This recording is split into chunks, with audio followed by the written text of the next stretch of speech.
Sijā Bemberu maiznīca atrodas Salkrastos. Tas ir Kišuro ģimenes uzņēmums. Nosaukums cēlies no vēsturiskā zemes īpašnieka Jāņa Bembera. Uzņēmuma pamatnodarbošanās ir konditorijas izstrādājumu ražošana. Tas pastāv vairāk kā 20 gadus. Laikam ejot, pilnveidots un izdomāts no jauna dažādas receptes gan saldiem, gan sāļiem konditorijas izstrādājumiem. Uzņēmumam ir 2 kafejnīcas Salkrastos. Viena kafejnīca ir apvienota ražotne un atrodas Vidružu ielā 21D. Tajā ir iespējams nobaudīt visu uzņēmumā ražoto konditorijas izstrādājumu klāstu, kā arī dažādas ēdienas un dzērienus.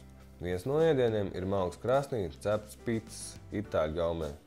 Šobrīd atrodamies tepat Salkrastos galvenajā Bemberu maiznīcas ceptuvē, kur ikdienas varat nobaudīt tikko svaigi ceptas smalkmaizītes, pīrādziņus, kūkas, kā arī citus garšīgus konditorijas izstrādājumus. Un, protams, šādas te un daudz citas garšīgas picas, kuras tiek pagatavotas saimnieku pašu rokām būvētajā malkas krāsnī. No šīs vietas tiek vēsta produkcija arī uz veikaliem. Uzņēmums piegādā savu produkciju Salkrastu veikaliem, kā arī veikaliem, kafejnīcām, uzņēmumiem un arī privātpersonām Rīgā un tuvajā Rīgas apkaimē. Tas, protams, notiek izvērtējot piegādes iespējas un rentabilitāti.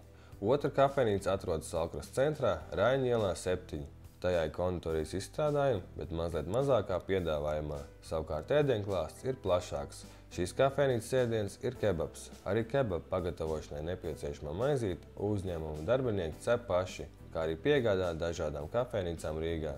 Sijā Bemberu maiznīca, kūku un toršu meistari nereti tiek apbrīnoti par savu talantu izveidot dažādus šedevrus.